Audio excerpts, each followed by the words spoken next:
What's up, guys? It is Quinn here, back with another fantasy football video, and today I'm going to be going through all four fantasy positions and talking about the player that I think is going to finish number one. So this isn't just a player that I have ranked at number one. A few of them may overlap, but this is the player who I think has the highest odds of finishing at number one in their position. And then I'll also go through a few honorable mentions for each position, kind of give the case to those guys as well. Because, a lot of guys get picked number one at their position, or each year, everyone thinks they have a great idea who's going to finish at number one. A lot of times it doesn't necessarily come true because you're picking one dude, against a field of a ton of very, very solid players. But I'm just going to be breaking down the case for the players that I think will finish at number one. While you guys are watching, if you're enjoying the content, just do me a huge favor, hit that like button, subscribe to the channel, and then let me know down below in the comment section, who do you guys think is going to finish at number one at each position? And let's jump into the most important position for fantasy football, and that is going to be the running back spot. And the first honorable mention I want to talk about is going to be Najee Harris. We know he has the workload, 18.1 carries per game last year, 5.5 targets. I think on the Steelers offense, he's going to have improved efficiency. This offense is going to be much more balanced. I also think we could see an improvement in his touchdowns. He scored 10 last year in 17 games. Not horrible, but with that workload, 18 carries, over 5 targets, he should be getting into the end zone more than 10 times, especially when he is getting all of those red zone touches. So I think Najee could totally be the RB1 looking back at the season. The next honorable mention is going to be Dalvin Cook, and we know he can turn in a high-end RB1 season. We saw it in 2020. He only finished behind Christian McCaffrey, who only played 3 games, and then he finished behind Alvin Kamara in points per game. So, he was either the running back 2 or running back 3, if you're doing like a minimum game threshold. But that year, he averaged 24.1 points per game. That would have been the RB1 this past season, if we're not going to be counting Derrick Henry's 8-game season. He's not a guy who's going to receive top-tier receiving volume, but with his rushing volume, plus maybe he could get lucky with a high touchdown season, that could propel him, to the RB1 slot. And then my last honorable mention is going to be Jonathan Taylor. And I feel like all offseason I've kind of been a little bit down on him, and I really just do not hate the player. He's my running back 2, but everyone seems to view him as the consensus number 1. So I'm not trying to discredit his 2021 season, but personally, he is in the mix, but I think a lot of people do think he can repeat. I wouldn't be anticipating that just because when we're looking at his points per game, 21.9, that is fantastic. He was the running back 1, if you're not including Derrick Henry because he didn't play a full season, but that is the lowest RB1 average since 2015. So it kind of just happened like a year where none of these top guys really had these insane seasons.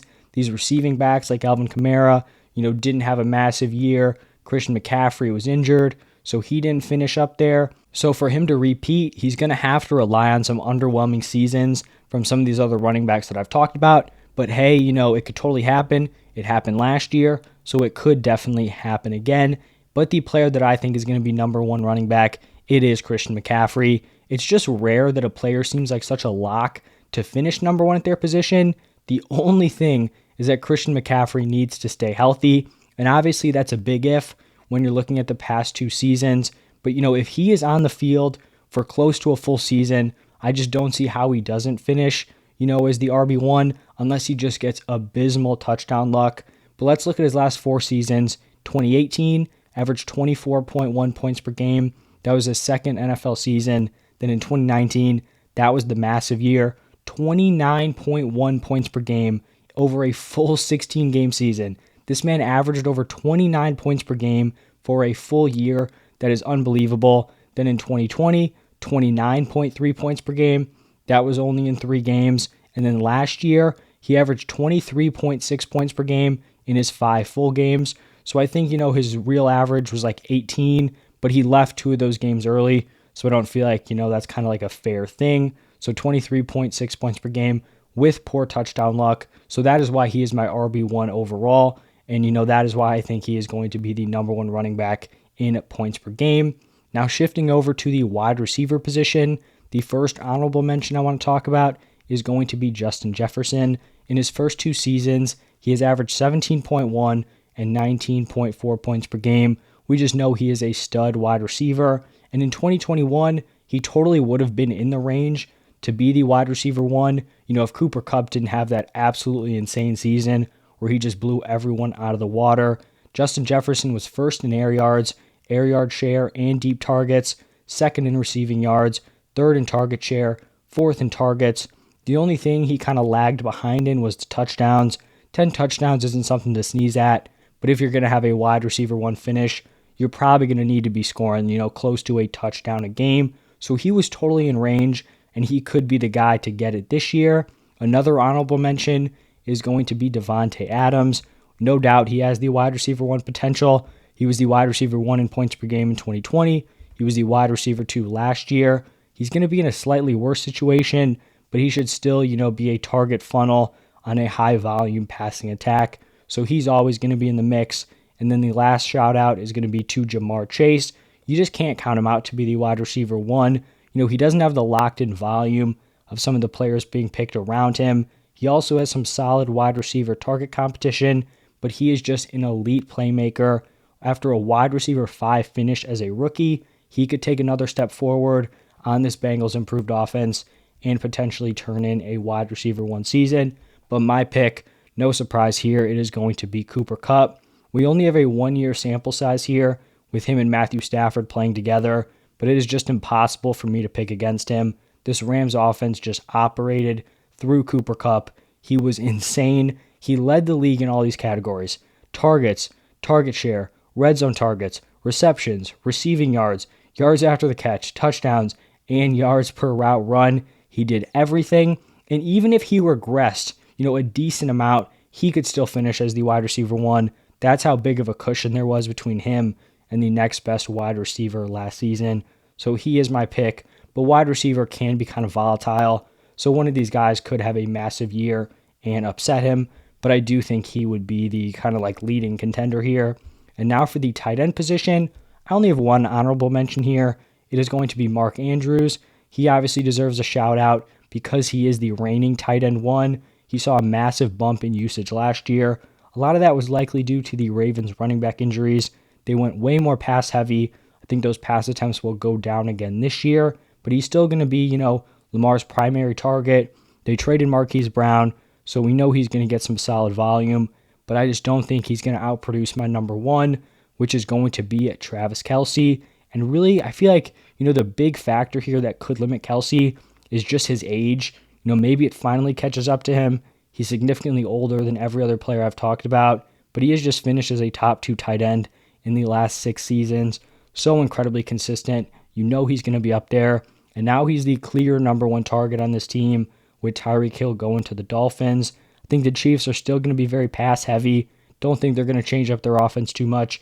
And so Kelce could actually see some newfound volume that maybe he hasn't even seen yet in his NFL career. So that is why I think he is going to be the tight end one. And now the final position I'm going to be talking about here, it is going to be the quarterbacks. And for me, this was the toughest position to choose from, just because I do think there are a lot of top tier candidates. And one guy kind of stood out, but I could really see any of these players having a great shot at being the quarterback one in points per game. So the first honorable mention is going to go to Lamar Jackson. And the tough thing is I was really considering Lamar here, because if he performs well, he performs close to his ceiling. No other quarterback can touch that production. 27.7 points per game in 2019.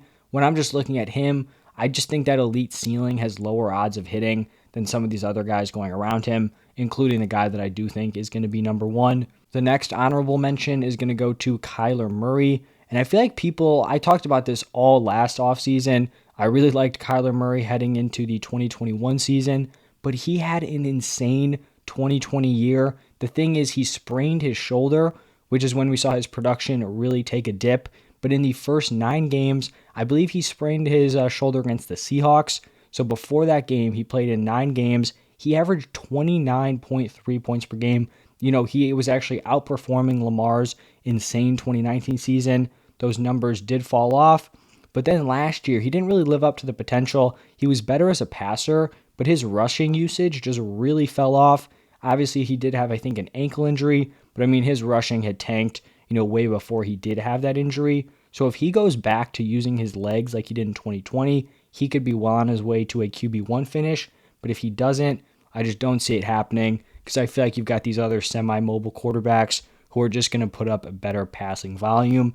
And then the last honorable mention, this may be a surprise to some people, but it is going to be at Jalen Hurts. I really do think he can make a run at QB1. It would definitely kind of be a shocker, but just looking back at last year, he was the quarterback 6 in points per game. That was his first full year as a starter with a horrible receiving core.